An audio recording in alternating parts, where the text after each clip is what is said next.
Head vaatajad, kell on saanud 11:30 aasta eelviimase päevani jääb veel vähem kui pool tundi ja mul on siin stuudios rõõm tervitada Eesti Vabariigi peaministrit Andres Tarandit.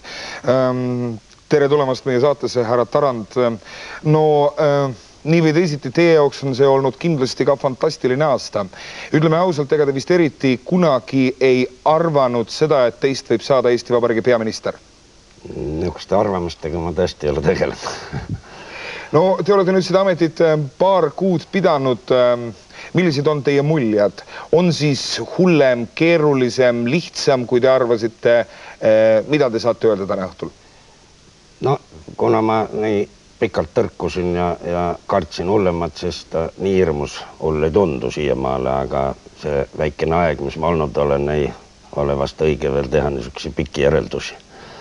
Nii et see on aeg-ajalt raske, aga kuna on olemas ringkaitse ministeeriumite ja muude tegelaste näol, siis nagu saab ka varju jääda, kui vaja. Kuidas teile tundus see Eesti Vabariik, mis teile paar kuud tagasi valitsemiseks üle anti? Millises konditsioonis ta oli? No ta on õige vastuoluline, sellepärast et ühtepidi, nagu kõik kiidavad põhiliselt maailmalehed ja Maailmapanga ja teiste niisuguste asjatundjate statistika, oleme me väga edukad. Inimene siin, aga seda muidugi ei märka. Või kui märkab, siis mõned muutused poe akendes ja nii, aga suurem jagu inimesi on sellises hämmingus, et liiga kiiresti vast muutub ümberringi kõik. Nii et sellest tuleb ka aru saada, ega see psühholoogiline kohanemine on suhteliselt raske. Härra Tarand, ma hästi kujuta ette, mida tähendab see, kui inimene saab peaministriks, liiatigi on teie olukord ju erakordselt spetsiifiline. Te ju teate täpselt ka seda päeva, mil te enam peaminister ei ole. Teie aeg on väga lühike. Öelge, põete te ka seda haigust, et iga hinna eest, sest kurat sa tead, äkki rohkem enam ei saa peaministriks eluajal, et jätta endast maha mingi jälg Eesti jaoks. On teil olemas selline plaan või te tahate lihtsalt mitte midagi halba tegemata selle aja oma ametis ära olla ja väärikalt lõpetada? See on võimalik, et inimene ise täpselt ei suuda ennast hinnata jooksvates sündmustes ja on võimalik, et minus elab kuskil sügavas tundmatus kohas selline kirg jääda ajalukku kuldsete tähtedega. Ise ma sellest aru ei ole saanud, järelikult ma ei saa seda nagu jaatada. Aga on terve rida selliseid ülesandeid, mis lihtsalt tuleb teha või vähemalt liikuma panna ja need on küllalt selged ja see lühike aeg on tõesti selline, et suuremat jagu ei jõua lükatagi. Nii et selles mõttes nagu on päevad küllalt täis selliseid asju, mida tuleb lahendada ja pikema aja peale mõelda ongi suhteliselt keeruline. No mis on need asjad, mida te veel selle järele jäänud 2 kuu ja mõne päevaga tahate Eesti Vabariigis korda ajada? Üks on selge, mis kui ma juba selleks jõuluingliks hakkasin korra, siis võiks seda pikendada vähemalt Vene jõuludeni, et valitsus töötaks rahumeeles nii kaua, kui nüüd võimalik on. Muud valimiseelsed sündmused hakkavad argnema, aga valitsus võiks sellest esialgu kõrvale jääda, see oleks üks soov. Teine on mul paar aastat selline, ütleme, pulk peas, et üks säästliku arenguseadus, mis ma keskkonnaministrina ette valmistasin, mis annaks Eestile sellise üsna mõtteka arengutee iseenesest, looks selle aluse, kui sellega parlamendist läbi saaks, siis ega palju rohkem ei taha. Muud asjad on juba ees ja parlamendis nagu see töö käib seal. Nii et väga suuri plaane nagu pole tõesti mõtet pidada paari kuu peale. No ausalt öeldes teie ametisoleku aeg tõotab kujuneda arvatavasti nii lühikeseks, et teile ei anna Eesti press ka seda 100 püha päeva, mis iga peaministri ametisse astumise algust tavaliselt saadab, mil aktsepteeritakse ja vaadatakse ja jälgitakse ja alles siis 100 päeva möödumisel öeldakse välja oma arvamus.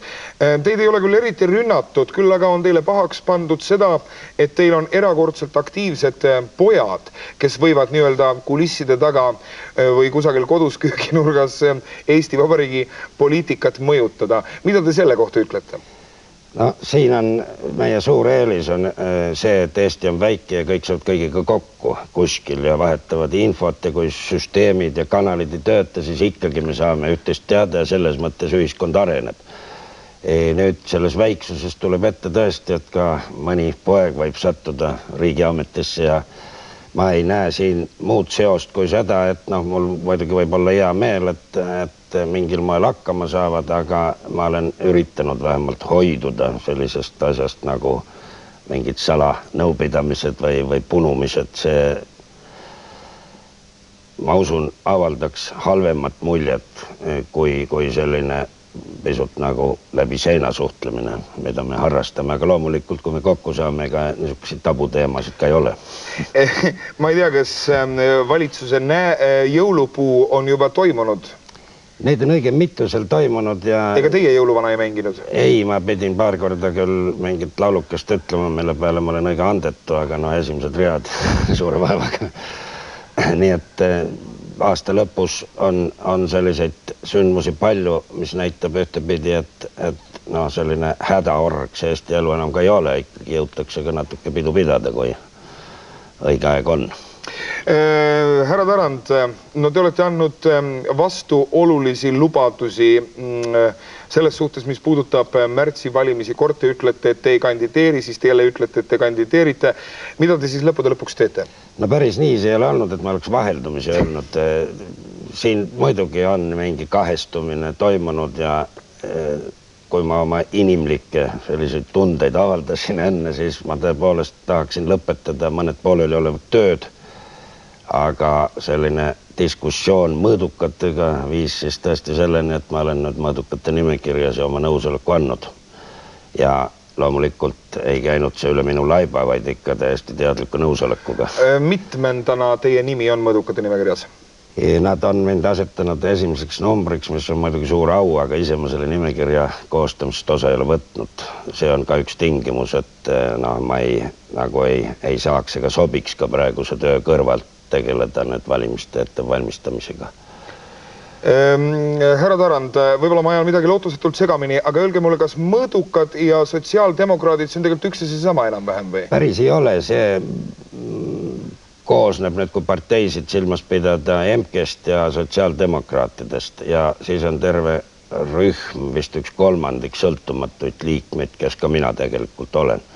Aga see stiil või see selline kompromissi tahtlikkus, mida võiks ju tõlgendada ka näiteks põhimõttelageduseks, aga ma nii ei teeks. See on tootnud edu Eesti kriisi olukordades siiamaale, juba ülemnõukogu ajal hakkas see rühm kokku nagu hoidma ja ma usun, et see osa jääb ka järgmises parlamendis mingil moel, sest et selle Riigikogu, mis veel istub, esialgne seis oli terav vastasseis ja see tüütaski inimesi ja nii-öelda võõrutas vast pisut.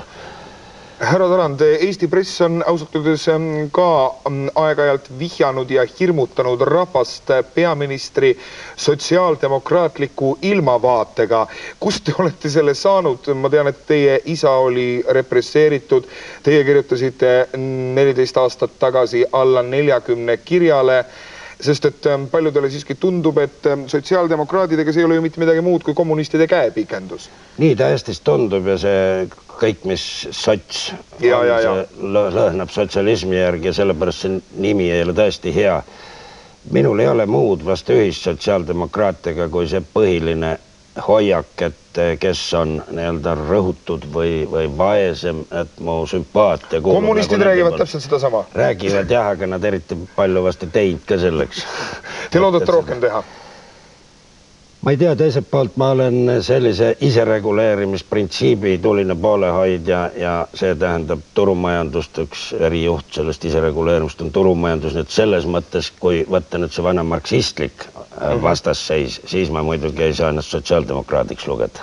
Kas teile ei tundu, et kui te kuulutaksite ennast praegu, ütleme silmakirjalikult parempoolseks, võiksite te saavutada suuremat edu, kui tunnistades ausalt oma sotsiaaldemokraatlikke vaateid?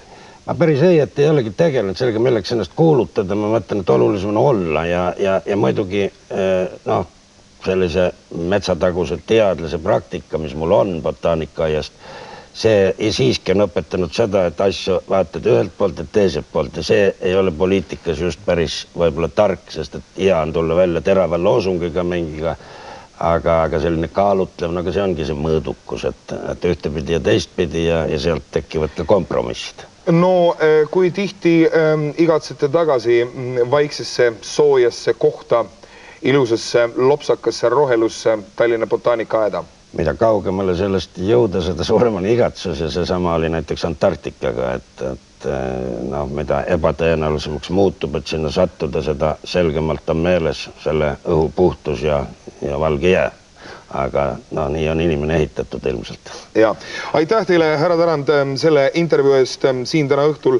Soovin teile ja teie perekonnale head vana aasta lõppu ja head uut aastat kindlasti. Kuuleme teist veel.